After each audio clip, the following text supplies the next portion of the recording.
Hello everyone, how are you doing? I hope you're all okay. You can react with a thumbs up if you're doing well, if you can hear me. Nice, thank you, Hope. Nice. So I'd like us to start our session right now. And good. So Rachel, you can you can join and yeah, go ahead. So today we'll be doing the introduction. We'll be learning the design basics, the fundamental design principles, the one that rule every design from posters to books. These are the core uh, theoretical knowledge that you should have. So I hope you're ready with pen and paper and you're willing to learn. So Rachel, you're welcome.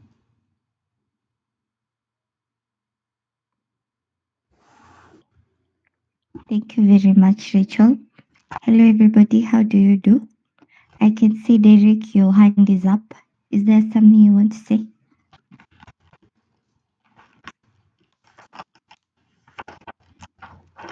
Okay. Let me be sharing my screen and then we can begin.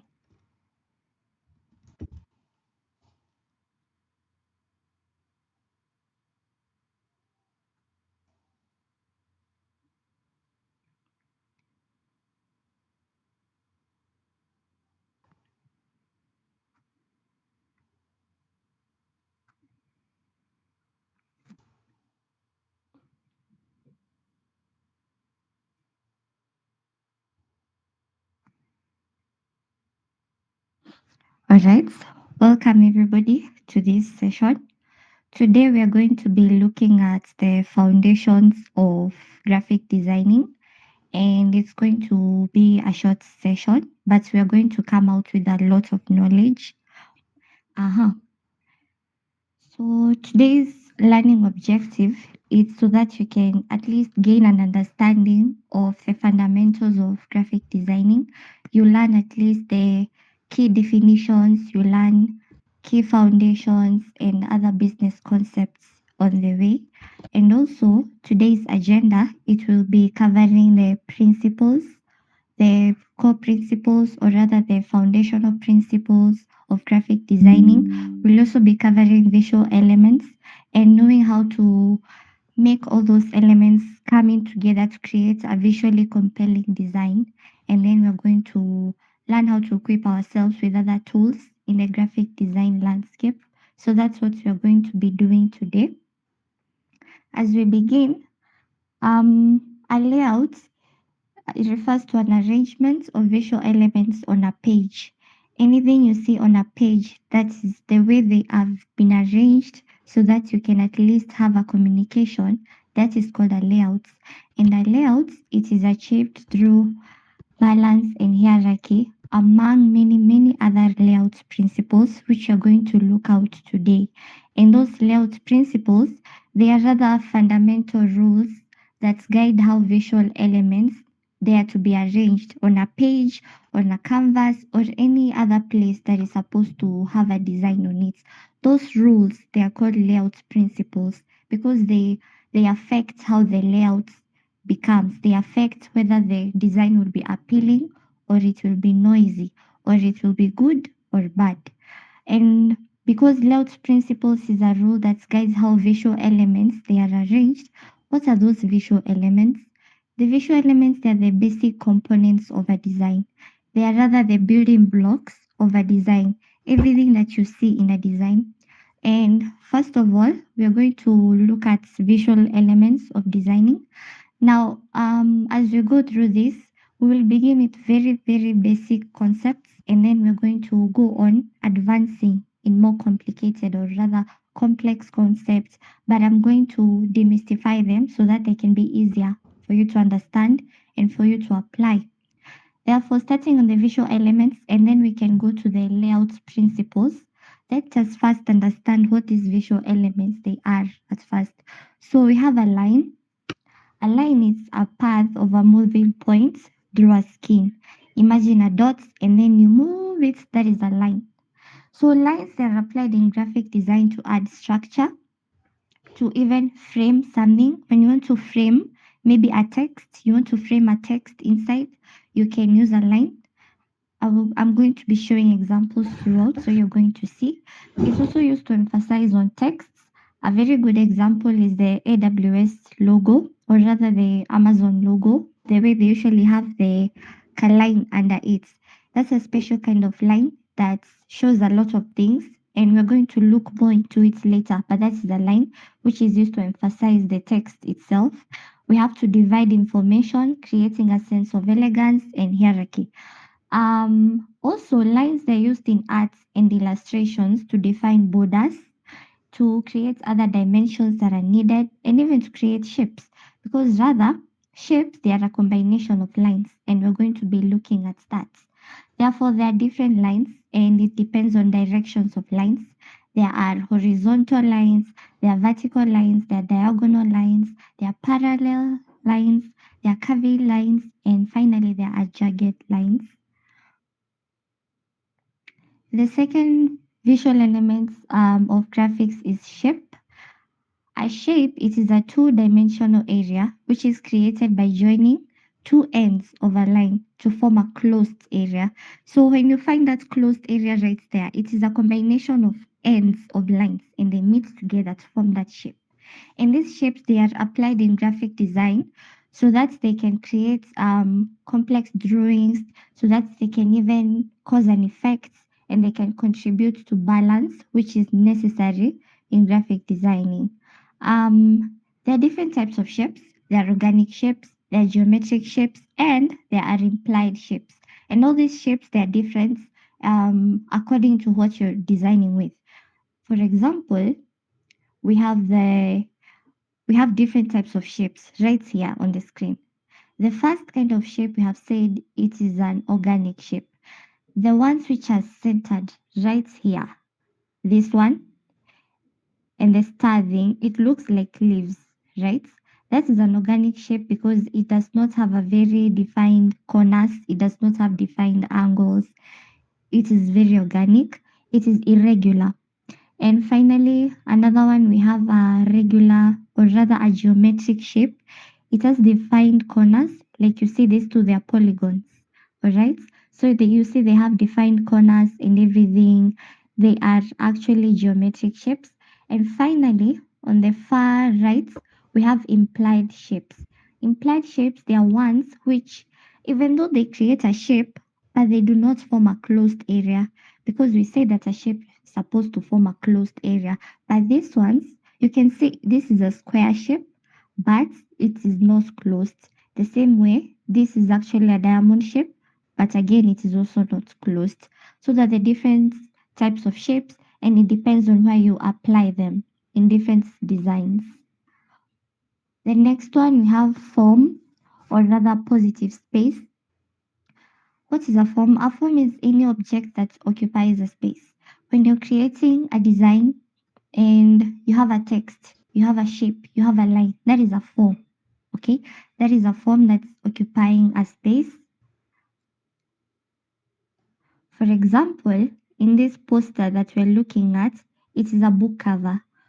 You will see a background of white. The major background is white. And then there are words like the Shahi Mag, the Real Man magazine. We have a picture of a man here. We have a barcode here, and we have some other small elements. All these elements you see here, they are called forms, and they form the positive space of a design. Any object that is covering a space, that's called a form. And as we have that form, we also have negative space. So negative space, it is the opposite. It is the space which is not occupied by any visual elements. That is what you call the negative space. And the negative space, they're used to create balance. They're used to create contrast, and they're also used to adjust the noise of a design, so that at least your design has a good tone and has a good feel to it. Those are some of the reasons why we use negative spaces.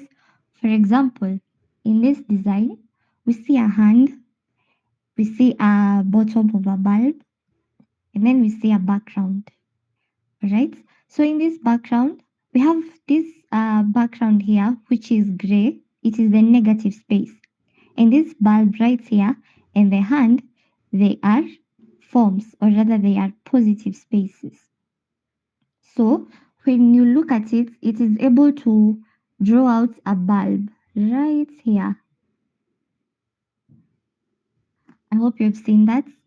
It is a way of designing, and it's as creative as it looks like, and it is still visually compelling, and you can understand what's going on. So the negative space is this right here, and this forms the positive space, or rather the form. We also have another example of negative space and positive space combined in order to bring a design out. Here we see a negative space of a black background, and finally we see a form, or rather a positive space of these words right here. And then you can see this wine, or rather this fork in its own. So they're making use of negative space because in here is still a negative space, but because of this negative space and because of this shape that is put here, we can tell that this is a wine. It's a wine glass, and there are more wine glasses in here. And when you combine them, it makes an entire fork. And all of this, it brings about the creation of a good design when we just combine negative space and positive space. So I hope you can see how you're creating contrast. You're creating a visual appeal through both positive and negative designing.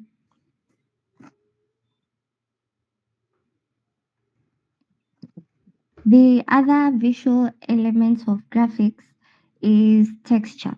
Now, a texture is a surface of an object, or rather, the quality of an object, and it is used to add depth to a design or anything that you're trying to create a visual appeal to it.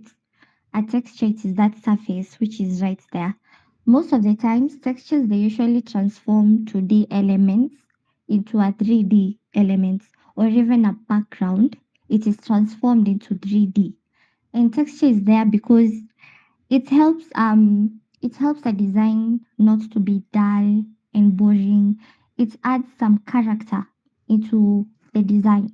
For example, you are creating a design that needs a bit of softness.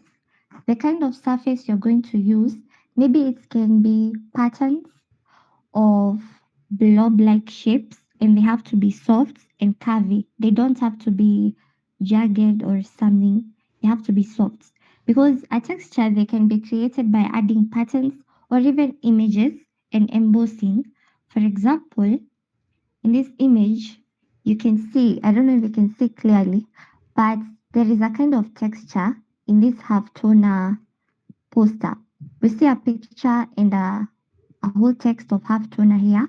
And if we look closely, the picture is kinda has a surface which is jagged. It has some square boxes, and it's kind of a pattern which is found in here. And the kind of texture that this brings, it's kind of rough. Okay, it's kind of rough, and it's creating a tone for the entire design. That's a texture. That's an example of a texture. And we also have some embossing texture right here. When I said embossing, it is majorly found when you're printing something, and when you print something, you can make the words to be lifted up, creating a form of textures. The next visual elements that we are going to be looking at is color. Now, I think we are going to spend a bit more time here because color is a very heavy thing in graphic designing. Color really affects the mood, it affects the tone, it affects the feel of a design, it affects whether the design is good or bad, majorly when, because we're human beings, the first thing you look at when you look at a thing is majorly the color. Before you can see other things, you can see the color. Before you read what these words they're saying, the first thing you see is the color. Therefore, the color is very important, and it's necessary that as a graphic designer, or a design of any kind of scope, it is important that you sit down and learn more about color, understand what is color, understand the color theory, understand how to combine the colors, understand how colors they can be affected to bring out a certain mood, and how they can also be combined to bring a certain mood. Therefore, as we can see that a color influences a mood and a perception. Therefore, it allows you as a designer to evoke an emotion and convey a message effectively. Because rather, as a designer, a message is not only conveyed by reading something, a message is not only not conveyed by an image or a particular picture in the poster, but also by the colors that are there. For example, if you want to talk about something about love, it's Valentine's season. What major color do you expect to see? You expect to see red. If you're creating um, another poster or another design that has a lot of food to use, or for hotel, what color is really expected? You will expect a lot of yellow, a lot of orange, and all of this they really affects how people see the message which is being conveyed in the design. Therefore color is very important. Now in color we have different definitions, or rather we have different terms in color. We have something called the hue. I believe most of us have come across something called the hue, right? The hue is the name of a color in its purest form. That is, there is no white, there is no black, and there is no gray, which is added to it. It is purest in its form. That is a hue, all right? And then finally, we have a shade. A shade is a color which is created by adding black to it. So you take a hue, you take the purest form of a color, and then you add a black on it to create a darker version of it. The same way, a tint is now when you take the hue and then you add white on it to create a lighter version of it. What's the necessarily or the necessity of all this is to create depth. The reason why we have shades, the reason why we have tint, is to create depth, and many more other places we are going to see where how we can create depth in graphic designing. Now, a tone now is different. This is where you add gray. All right, you add gray to a hue, and instead of making it lighter or making it darker, you're making it kind of noisy, or you're making it muted. I will try and show examples so that you can see what I mean. You're making it noisy or you're making it muted, and that is what we call a tone. And then we have something called saturation.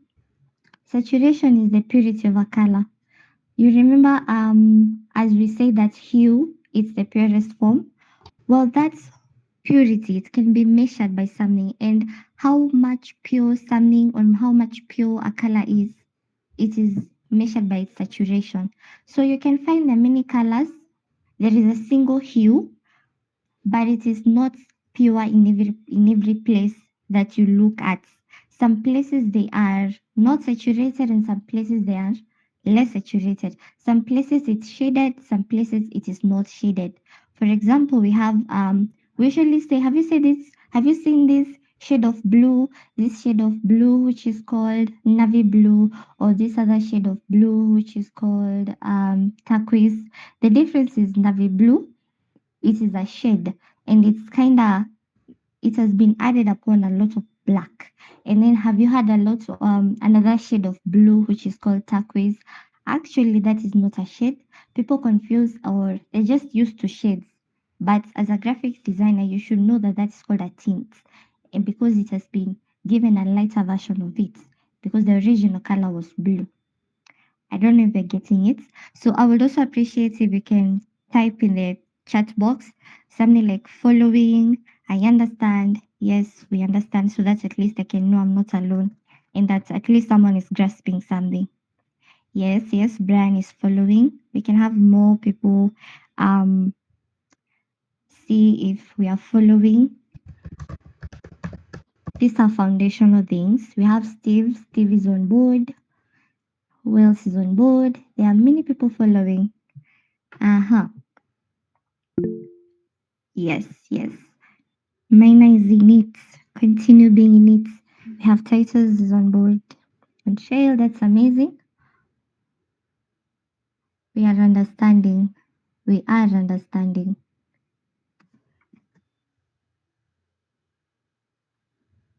Aha. Now, as we continue with color, there is something, a quote here, which is said that art is deeper than it's wider, which is actually very true. Because in all this, I believe I've mentioned depth already many times, and we're going to mention deep depth a lot more times. You hear deeper, deeper, deeper, depth, depth, depth, or lighter, lighter, lighter, or something like that. But you're not gonna hear wider somewhere.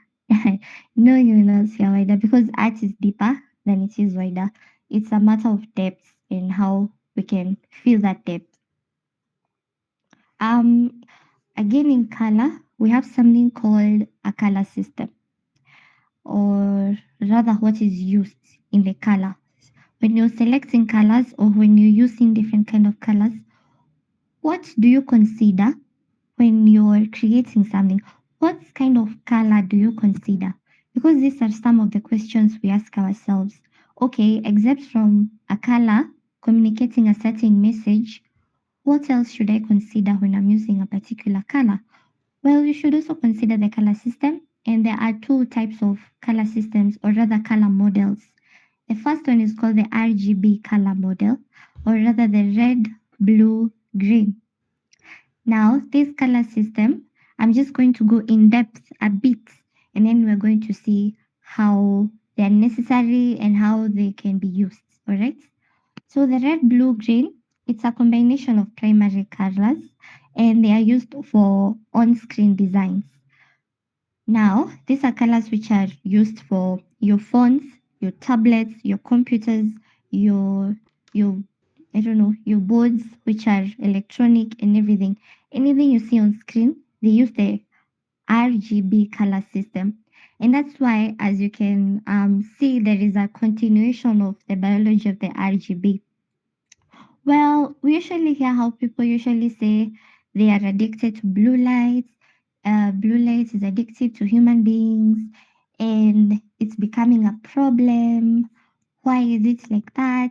Well, this is where blue light comes in because the color system in your phones, they use the RGB. Now, the RGB, they usually emit lights. They are called additive colors. Additive colors, they emit lights. And when they emit lights, they create light. And when they are creating lights, it gives you an illusion of it's still daytime. Whether it's at night, whether it's anything, it gives you the illusion that it's daytime. And because your brain knows that in daytime you're supposed to be alert, in daytime you're supposed to work, you are going to, your sleep things will reduce and you become more focused in what you're looking at. That is how this addiction comes in, right? And I usually hear the way people usually say these tech people, they are bad people because they are trying to make you glued on your screens. These hackers, or not necessarily hackers, these people who the developers, they usually try to, spoil your future or something like that by making you scroll and doom scroll everywhere endlessly. And rather, if you think of it, it is us graphic designers who do that majorly because many of the content that you see in the social media platform is actually made by us. So the people should come and blame us, but it's just good to know that. And this is why we use the RGB color model for the on screen because you're trying to get attention from people to look at what you're making here. That is why we use the RGB. And this is the RGB. We have red, green, and blue. The second color system is called the CYMK. It stands for cyan, magenta, yellow, and black.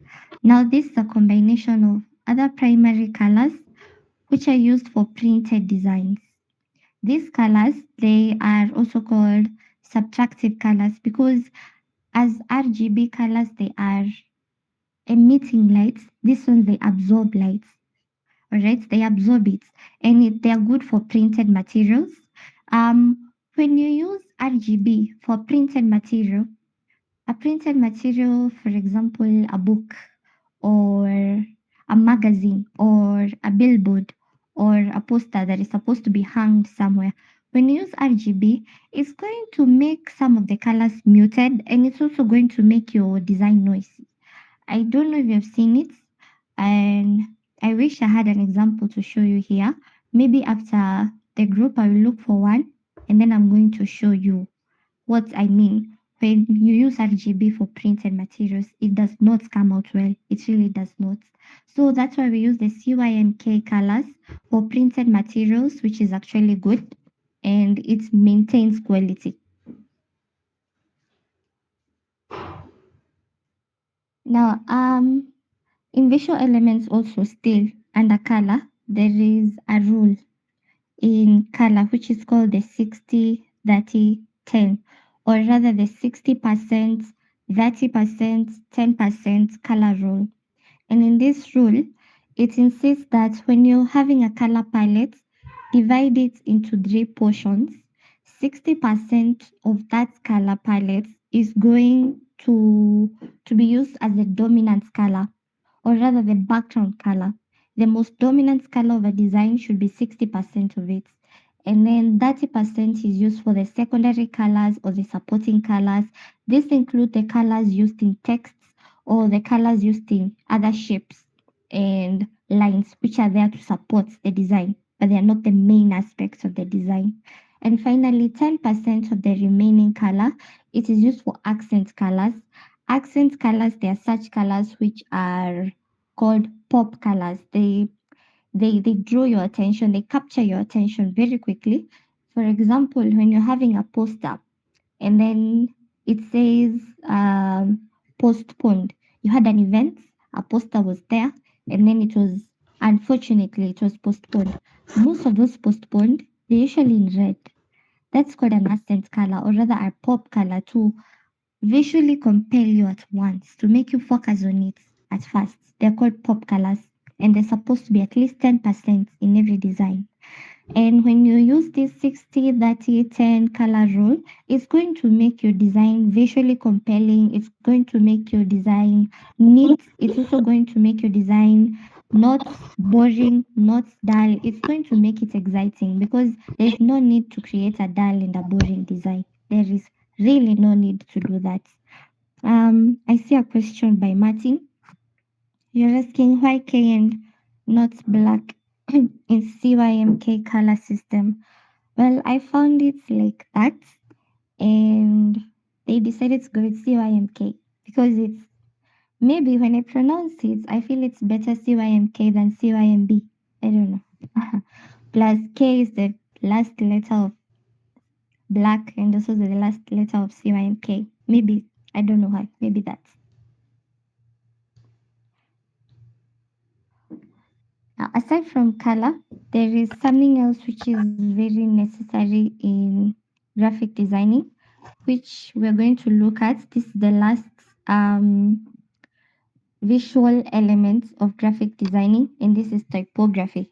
Typography is the manipulation of text styles, sizes, and the spacing to enhance readability and to convey the desired tone of a design. That is typography. Or rather, when you put it in short, it's the appearance of a text. Text, that is. Now, there is a very great designer. Her name is Paula Shah. She usually says that typography is painting with words. Indeed true, when you look in a poster, the first thing you capture is the color. The other thing you capture is the images. The next thing you capture are the words. And then before long, the next thing you capture are the shapes or the lines which are used in there.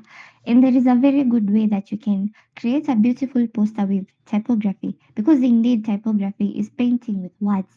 That's why logos, they're not necessarily, there are some logos which are called type logos, and they do not have any pictures, or rather they do not have any illustrations.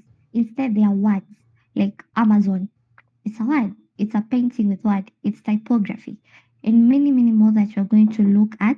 So in this course, we're going to be looking at ways you can manipulate your texts so that at least you can have a good and a desired design with you. Um, Another thing in typography is less is more. This is very true. What I mean is, there are certain things called typefaces. Let me go for the next one. There is a type, something called a typeface, or rather the types of fonts. And there are different types of fonts. There are different typefaces. And for a good design, it is recommended that you use less than two. At most, use two or one, because when you use more than that, it's going to make your design kind of noisy, and it will not look a very good quality if you're going to use more than two. So it is advisable that less is more. Okay, the less font you use, the more aesthetic the design is. A very good example is my current presentation. Imagine if I was using um a very scripty or a very fancy font for my title, which is visual elements of graphics. Okay, very fancy. And then typography, I use a very bolded, a very big black bolded typography font. All right, and then I make it long, and then the other small words. Visually, even when you imagine about it, it is ugly. It is not beautiful. And even if it will look kind of good, it is still not good. It's not a high quality design. Therefore, you should limit your font combination to two or one per design. Uh-huh. To create contrast, you can use different styles. I'm going to show you how to do that. In the different types of typefaces, or rather how a font is a visual appearance of a text. That's what a font is. Now, there are different types of typefaces or types of fonts. And the first typeface is called a serif. Now, a serif, it's the one which have little strokes. Those little strokes, they're the ones which are called serifs. And those strokes, they are attached to the letters. This kind of typeface, they are majorly used in traditional projects. They are also used in print publication, that is books and magazines. Um, I want you to be an observer. A designer is an observer. When you're going about your work, when you see a book, not your notebook, but rather a written book, maybe a novel, open it up, look at that font that is used. It is a serif. This is what I mean by a serif. It has these little strokes right here. You see, attached at the end of a character of a letter. Right here, these little strokes, they're what you call the serifs. And this kind of typeface, it is a very comfortable typeface to look at. That is why it is used in print publication. That is why it is used in newspapers. That is why it is used in books and in many, many magazines. You're going to find this because it is a comfortable one to look at. The second one we are going to see is called the sans serif. Now, a sans serif, they are the opposite of serif. They do not have those strokes attached to the letters. And sans serif is a French word which means without serif, so it does not have serif. Where we can use this, it is used in clean and modern designs. If you want your design to be very, very professional, very corporate, and very modern, very contemporary, it is important that you use sans serif. These sans serifs, they are also the ones which are used on your screen. I'll just show you what I have right here. I will just show you. Let me try and switch my screen so that we can see what I really mean.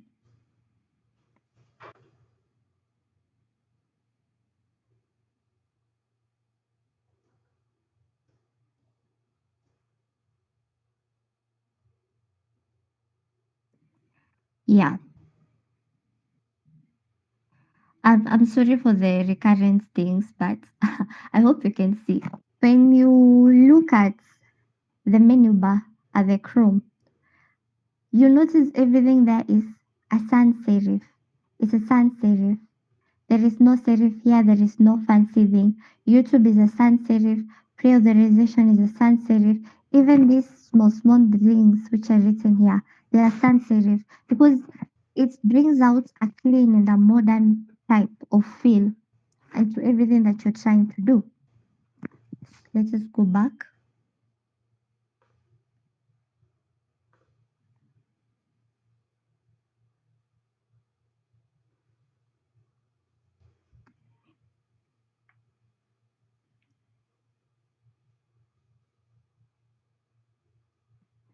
This is a sans serif. You see, they do not have anything here. A serif used to have something. A sans serif does not have anything. It's there's no strokes or anything of the sort. That is a sans serif.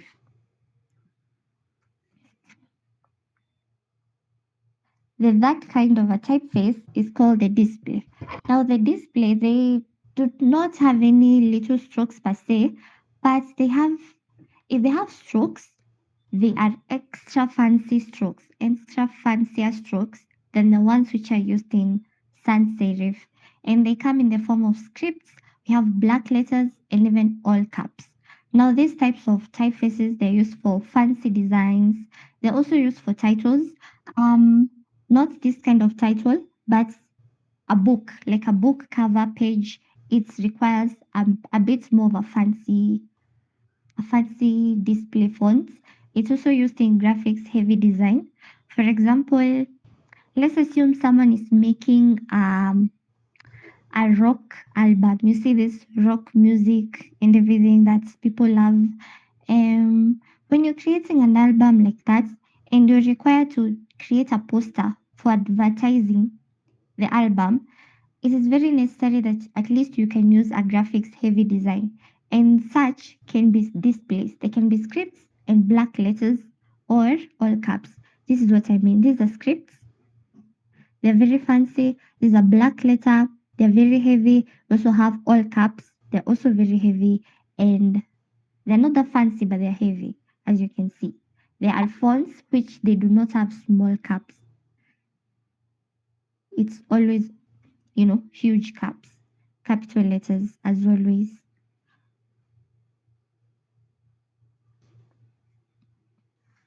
Now, in typography, there are other things I would love us to know. They are tiny things. They are not very heavy. In the meantime, I understand it. You might not understand them right now, but as we proceed, you're going to see them, you're going to use them, and you're going to completely understand them. Now, before I continue, are we following? Are we understanding? Are we still together? Are we on trail? Are we on board? I would love to know. You can chat in the chat box.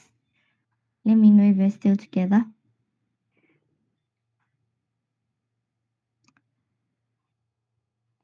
Aha. Aflin says we're following. It's okay, we're still together. That's amazing.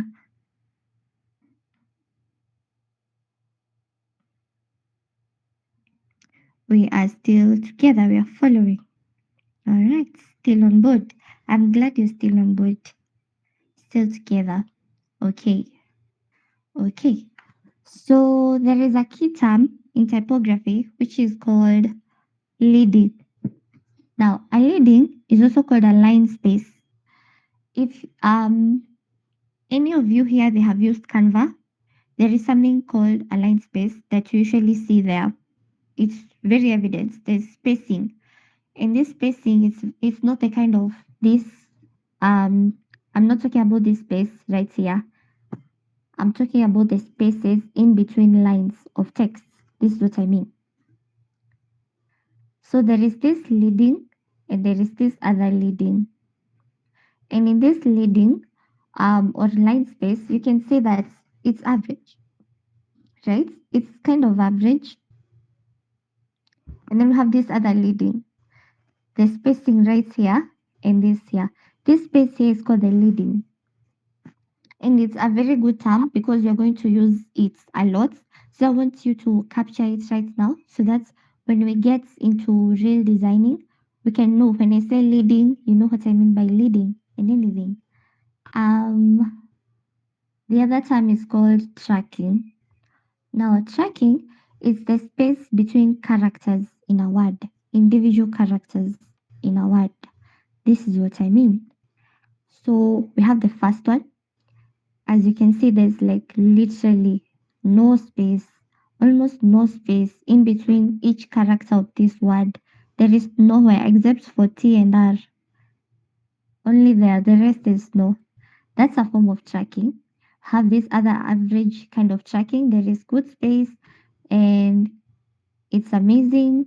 And this other kind of tracking, it's supposed to be kind of wide and very, very wide. If it was wider, you could have seen. I don't know if you can see the difference, but this is kind of more average and this is kind of wider. It's just that this is smaller. They're on the same size, but the tracking in this is more average than this one, and this is even the worst. So this is called tracking, or rather the letter spacing. And finally, we have canning. Canning, it is the space between specific characters in a word. This is what I mean. So as we can see, there is bad, there's that space, and then there's this space in between A and D. This is a specific character in this word. This is a specific character, and this is a specific character. The spaces in between specific of them, it's called a canning. And as you can see, this all space, and then this space, and then this all space, and everything. This is generally bad canning. But right here, it's much better because it is more balanced. It's more balanced. They are matching. The other one is not bigger than the other one, and the other one is also not smaller than the other one. Therefore, it is good canning. And actually, in design, the other designs which will require for you to have bad canning, others will require for you to have good canning. It all depends on what you're making. So let us wait and then we arrive at that place where we're creating actual design so that we can know where to apply what higher. Now, those are the visual elements of graphic designing. And as we started, we mentioned that the layout principles, they are the rules which guides how typography, lines, shapes, colors, textures, white spaces, pardon me, yeah, white spaces or negative spaces and positive spaces, how all of them they are arranged to make a very appealing and visually compelling design. So these principles, we are going to start with the first one, which is balance. When we speak of balance, we speak of stability of a design piece. There are many pieces in a design. You can have letters, you can have other images. All those visual elements, they have different weights. Okay? For example, the weight of this title and the weight of this, they're different. Aren't they different? They are different visually. And you can tell there's a form of balance in between them. And that balance is usually achieved when you're rightly dividing the elements and even shaping how you shape the elements, how you frame those elements. Framing, it is when it is not showing. Ah, Steve is saying it is not showing. To who else is it not showing?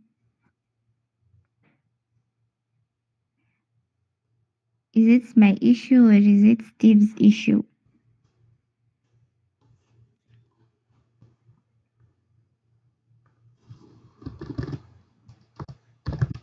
It is showing. I need another proof. We can see it. Steve, I think it's a you problem. Maybe it's a network problem from your side. You can handle it. Yes. Um, so stability, we have balance. The next layout principle that we're going to look at, which is actually a quite heavy principle, is called contrast. Now, contrast is the level of difference between design elements. to create visual hierarchy, and also to create visual emphasis, and many more. Now, contrast is achieved by using different shapes, colors, and textures. And when you use a design without contrast, it's going to look dull. It is going to look boring. We are not boring designers. No, I refuse. So, an example of a contrast is this. Now, it's very minute.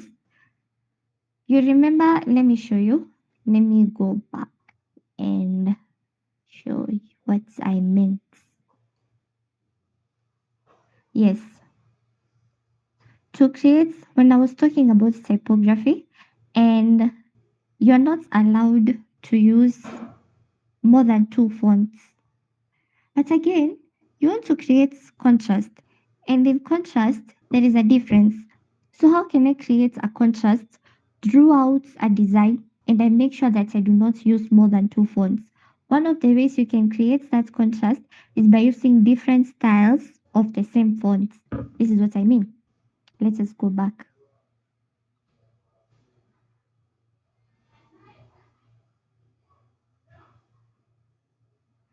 You see these ingredients right here, and you see these ingredients on the other hand. There's contrast, right? There is contrast, and they're the same fonts. The only thing you have changed is you have changed the style of the same font. You have italicized it and you have bolded it. You have not changed the fonts, but you have changed the style. So that's one of the ways we can create contrast by changing the style of a font. This is another example. We have opposites and we have attracts, which is actually quite true in graphic designing. Opposite attracts. They are quite visually compelling. It creates contrast, it creates hierarchy, it creates also emphasis on opposites, and it's a contrast. These are not different fonts, they're the same fonts, but you have you have bolded this one, and this one is rather the same, and there is a contrast. I don't know if you can see the difference.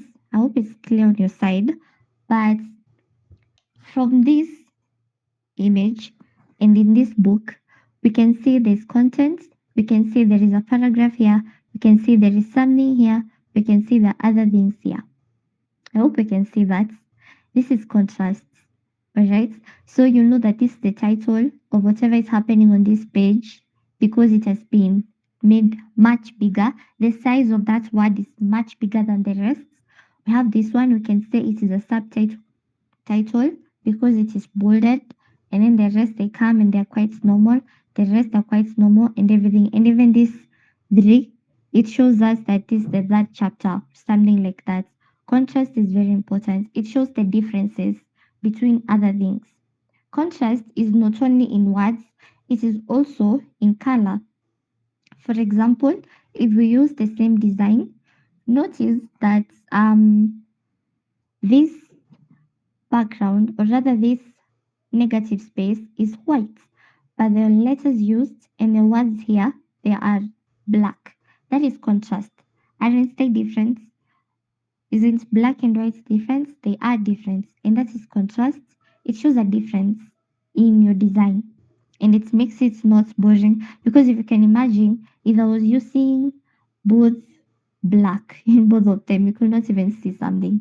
If I used another color, it will still show the contrast, but we will see why you are not going to use red and black at the same time, but it will still show contrast.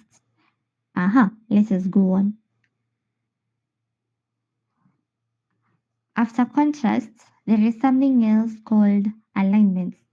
Now, alignments of elements, it is where you create a visual connection by guiding the viewer's eye and showing them where exact visual elements they are, and enhancing the overall coherence in designing. So it is achieved by placing elements in different places. Those different places, they include left, right, centered, top, bottom, or the middle. This is what I mean. We have three different designs here. All right. The first one is at the top. This is top. This one is at the middle. And this one is at the bottom. That is alignments. Those are different kinds of alignments. Okay. Higher. As you can see, these letters themselves, it is right here. Therefore, this is at the left. This one is right in the middle. This is called centered alignments. And finally, this one is at the far right, at the far corner. This is the alignment which is right. All of this, they have different alignments, as you can see. So this is what alignments does, and this is technically alignments. Now, on the issue of alignments, I only have 5 minutes left. We are almost getting done. I have worked with many designers before, friends, and even still other people who used to teach me before, and others I used to teach. And I noticed that men, they have a problem with alignments. Maybe it's because ladies, we are more kind of organized. We understand alignments better than men. I'm not bashing you, men. It's just something I have seen. Therefore, if you're a man, have more focus on alignments. Train yourself much more and understand alignments, because alignment is a key factor in designing. The first thing personally I usually look at, even before I look at fonts that you have used, before I look at the color palettes that you have used, I will look at the alignments. That's how I pinpoint extra quality designers or not. The alignments. And excellence is in details. And as much as alignments is a small thing, that is very, very key to make your design excellence. So take care of your alignments. We have emphasis. Emphasis involves getting a viewer's attention to a very specific design elements. And emphasis, it is achieved through colors, lines, shapes, and spaces. All in all, if you have contrast, you have emphasis. Remember when we were talking about contrast, the difference between elements? As long as you have contrast, you can create emphasis. And this is what I mean. In this cover page, we see the title is called The Uncommitted. And we see many heads right here. And all of them, they are committed to look at the same direction. All of them, except this one, here red, which puts on emphasis. Emphasis of this book is about the uncommitted, and it has used red, a very bright color. So you see, you have contrast. This is difference from all the rest, which creates that emphasis, which is needed. Aha. The next principle we're looking at is repetition.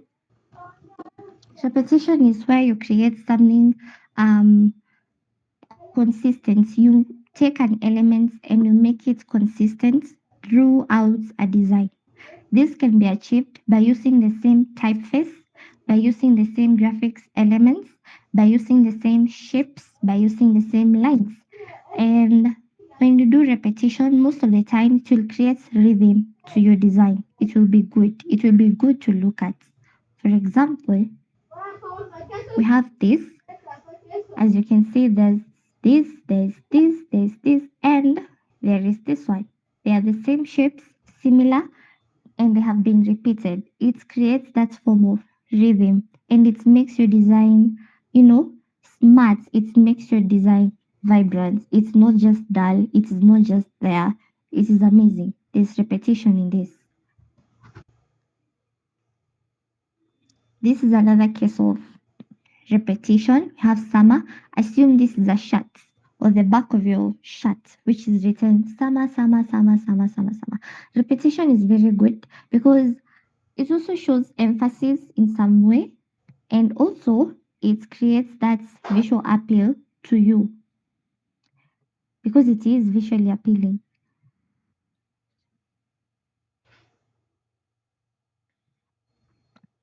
The next layout principle we're looking at is proximity. Proximity involves placing related items close together, which helps you to enhance organization and the communication. And it's easier for the viewer to understand the entire design itself, to understand the information. Because really, graphic designing, it is not just a matter of how appealing your design is. It is also a matter of is the communication directed well enough? Is the communication understood? Is the communication okay? So proximity is achieved by placing text together, related images together, and such things of the sort. For example, we have this photo, this photo, this photo, this photo, and this photo at the same time. So at least when you know the people who are coming to this event, you can look at them right here. Imagine if you placed this one right here, and then you placed this one right here again, and then you have the title, it's somewhere in the middle, and then you have the CEO's panel, it is somewhere right here. It is it's actually going to make miscommunication. There's a way it can be pretty, but the communication will not be communicated effectively, or rather, the message will not be conveyed effectively. It can lead to miscommunication, or a viewer misses out something which is actually necessary. For example, also, if we go detailed, if this woman and her name was not placed here, huh? Maybe the name would have been placed somewhere else. I don't know. Maybe right here down.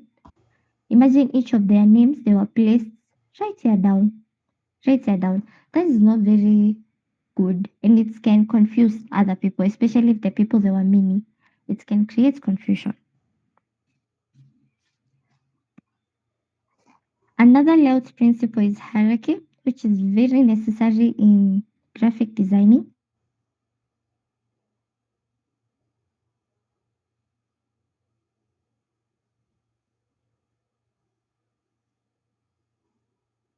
About making a difference. And in hierarchy, something has to be different to show that it is the one which maybe is supposed to be the most seen or the least seen. In hierarchy, there are things which should be the first thing to be looked. For example, we have this Kenya Read Web.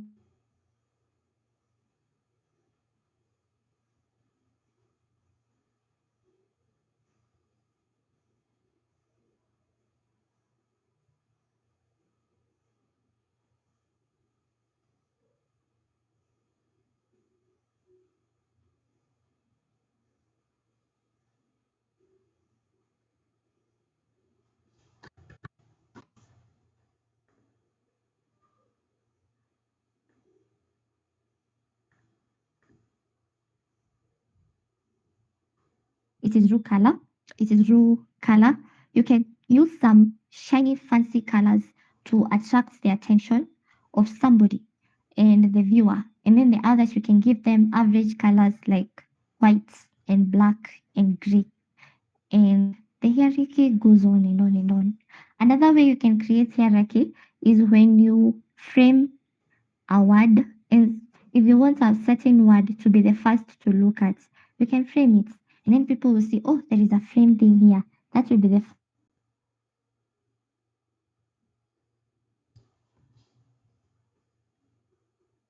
and I want us to for the next like 5 minutes, and then we can close. Um, I have shared a design right there on the screen. Now, I want you to text on your chat box. What do you think is wrong? How do you think of, first of all, how do you think of that design? What do you think of it? This is apply what you have learned, okay? What do you think of it? You can open up your mics or chat in the chat box. It is too crowded. It is overcrowded. What else do you think? I need more responses. It is too noisy. Mhm.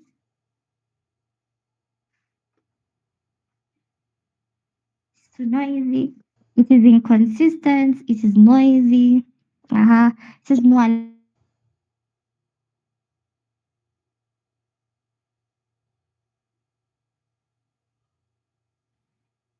arrangement. It is a lot of information that is true. It's not aligned. You cannot.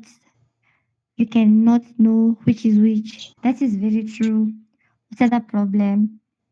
It's crowded, the font is inconsistent, there's poor alignment, lack of rhythm. That is very true. Not appealing. Yes, that is the problem. It is not appealing. It is true. Poor utilization of proximity. That is very true. Too many fonts. That is true. Uh-huh. Continue. There are many fonts used and the typography too is inconsistent. That is true. Sandra, any other? The heading font is too fancy. Uh-huh. Uh-huh. Anybody else? Any difference? There are many things I see in this poster. I need to hear from all of you. Just remember any visual elements, color, lines, shapes, anything, any principle, emphasis. We have texture in visual elements. Just see what is there. The logos like Visa are put at the middle, which shouldn't be in the case. That is good. Yes. Too many colors. Uh-huh. There are very many things. Very many things. Hierarchy is not followed. That is correct. There is low contrast to the text. That is true. The hierarchy is weird. It's very weird. I agree with you, Linda. Now, your answers are correct. Okay? Let me see. There are people who say that the fonts, there are too many. Can I surprise you? The fonts, there are two. There are two fonts. I cannot say there are too many. There are two fonts. But still, the design is bad. The two fonts. Another thing of the people who say there's a lot of information. Let me show you a different poster. Even this one has a lot of information, but it's still good looking. Now let us compare this one.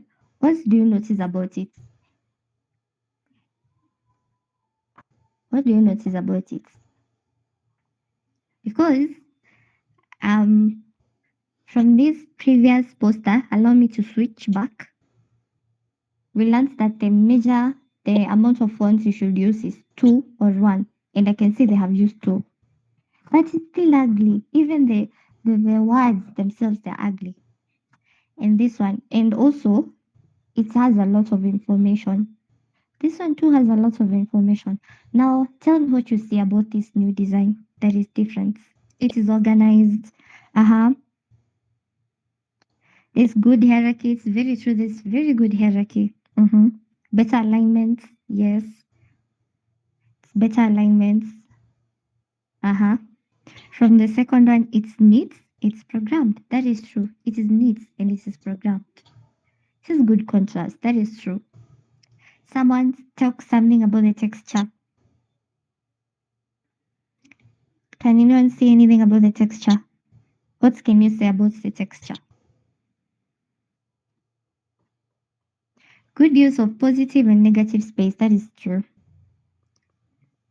So positive and negative space, it has been covered. Hierarchy has been covered. Contrast has been covered. Alignment has been covered. Repetition, good repetition, hence creating good rhythm. What is the repetition, Brandon? What is repeated in this poster? The background texture is nice, amazing. What texture do you think that is? Hope? Or anybody else? What texture does it portray? Main points have larger text for easier vision. That is true. What do you call that, Brian? What do you call that? Clearly visible and summarized well. That is true. Leading. Patrobas is saying leading. Leading to, is it the text? Is the answer concerning the text or the texture? I believe it's the text. And it is true. There is good leading through all the texts. It's amazing. Mm-hmm. What about the canning? Is there bad canning? There is no bad canning in this one. There's only good canning.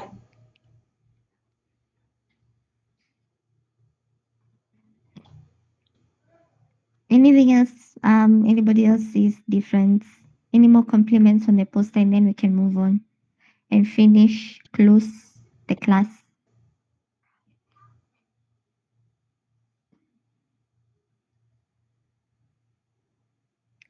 Anything else? Going once, going twice, going thrice, and we move on to the next one. Now, this is kind of simpler. So we have this one. This one, we cannot argue it's noisy. How do you think of it, you guys? What do you think of it? What do you think of this one in particular?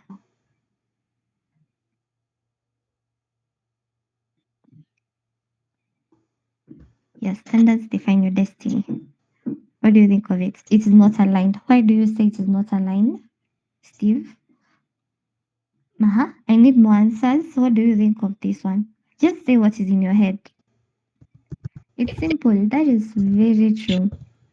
That is very true. It is simple. And I love that it is simple actually. It has good contrasts. Yes, Rachel, it has good contrasts. But where's the contrast? What makes you think it has good contrasts? It is not center aligned. It is not center aligned. Actually, it is center aligned. Elvis, it is center aligned. The thing is, it is not who can tell him what it is not aligned well in. Can tell him what it is not aligned well in. It is centered, but there is a way it's not well aligned. Vertically. Yes, vertically. What is that alignment called? It is plain. Linda says it's plain. It's true. It's so boring. It's boring. There's no emphasis. That is true. It is summarized. Well, it's just a quote. Maybe it needed some change in style. Yeah, that's true. It looks like it's a one word, so it should be aligned at all, right? Yeah, it should be aligned. It's good to be aligned. It has good alignments, but there's someone who has read an issue that it is not aligned. The contrast comes in the black color against the gray color background. That is very true. You guys, you're learning. Flat color palettes. That is true, actually. The color palette is boring. I agree with you, Brian. Simple with minimal colors is true. That's true, John. There's nobody looking at the alignments because someone said the alignment is wrong. Then we can move to the last one, then we can close. Then we can close. Anybody with the alignments, I will leave you for the alignments. And then we're going to look at it, the last thing. Higher. The vertical alignment is off. That is true. The middle, it is not middle. I believe that is what you're trying to say. It is at the center, but it is not middle. Like this one. Let me just go back and see. Yeah. So this one is in the middle, right? And middle is for vertical. Vertical. Sorry. Vertical. And this is horizontal. So the whole thing was centered, but haikuwa katikati ya page. That is what we were talking about in alignments. So thank you for knowing that. And finally, we have this one. Higher. This one, it is still kind of a quote. Both of them are quotes. What is different from this one?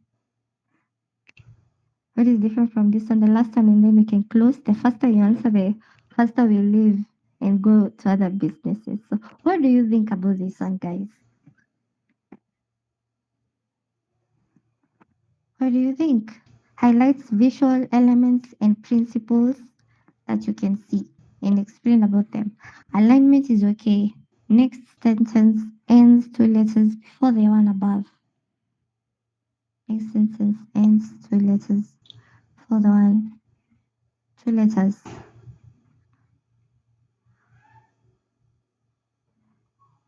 I cannot understand what you think, Jian. Ignites curiosity. Yeah, it does, Mirina. Now I want to know. I want to know now how exactly do I create that web page so that it can open in less than 2 seconds. I like the leading lines. That is true. That is true. They are okay. They're okay. Even the tracking is okay. The tracking is not it's average. It's average. Um unless the tracking which is used here, which is actually it's still okay because it is okay. I think the contrast created by the colors and typography is good. It's good. And you notice the colors, they're not clashing or anything. They are okay. The color palette is okay. They're using just two colors. About the previous poster, sorry. Oh, now I understand. Hierarchy. Oh, X says hierarchy, it is true. First of all, you come in, did you know? And now I want to know. I feel there is too much negative space. Oh, you think there's too much negative space? That is still okay. I can see the negative space is too much, but in many posts, especially if you're creating quotes, the better the negative space, like the more the negative space, the better it is. In many designs, it is considered that it's prettier when it has much more negative space than positive space. Okay, and others, like this one, it will not make sense if you have more negative space. It won't. It really won't. So it's still okay. It's very creative. The quotation marks placed at the top and at the bottom. Yes, that's creative. There's one thing I want to see someone mention about it. A hint, it is something we looked at. The very first thing we looked at as we began the lesson. Just one thing. And we say that this thing, it helps in creating emphasis. Color, no. I believe color was not the first thing we looked at. I say this thing creates emphasis. And another hint, when you join this thing, it makes a shape. A line. Thank you, Rachel. A line. So we can see the use of a line. That's a line. Okay, so a line is not just that's one usual line you're used to. When you're a graphic designer, it is okay to be creative and adjust lines for them to look pretty and everything. What else? What can we say about the alignment? The alignment is, how is it?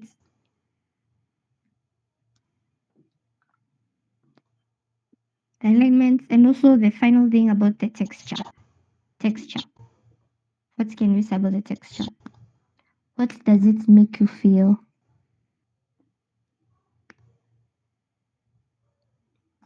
Alignment and the texture. What can you say? People have gone MIA. What can you say about the texture?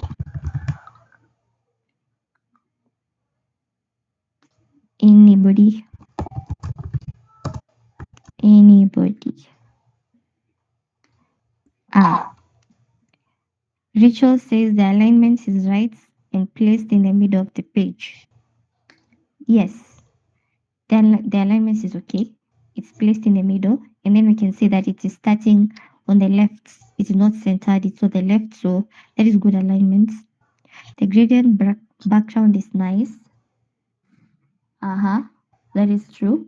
Well, how does it make you feel?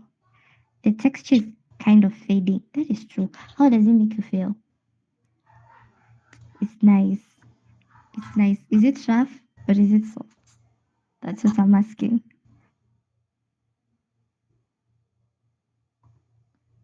It is soft, thank you. And when you're using the font, when you're looking at the fonts which is used, can you say it's traditional or can you say it's modern? Can you say this is something which is to be published or printed, or can you say this is something which is going to majorly be read on screens? What can you say about this one?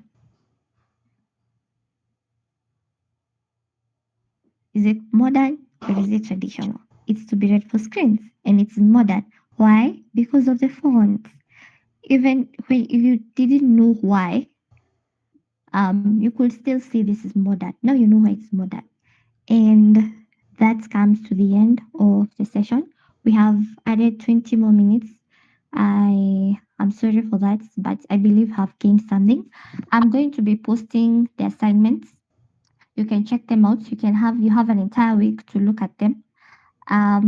Please make sure you get them done before 2 hours, just before the next class, which is on Thursday.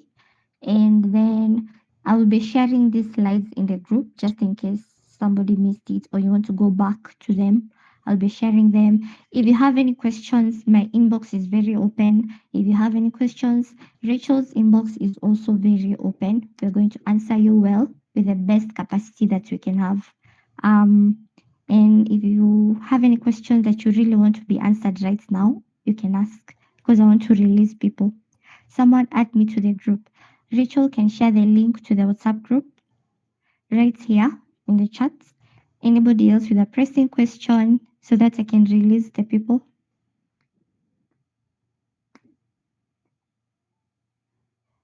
Anybody else?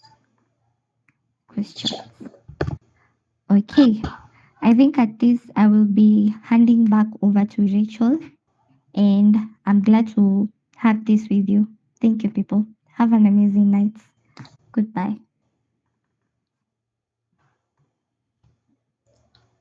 Wow, we can give our trainer some flowers, some loves, because I believe we have learned a lot from the fundamental concepts of graphic design, and hopefully we'll we'll continue to see how they are applied. You're going to use them, you're going to use colors, you're going to use the typography.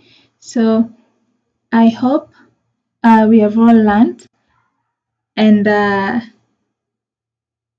I believe that this session has been impactful to all of you. So I'd like to end the session at this time. The the class was being recorded, so we are going to upload it on our YouTube page at Shikot Africa Chuka. So if you missed something, if you'd like to go back, you can still access the recording.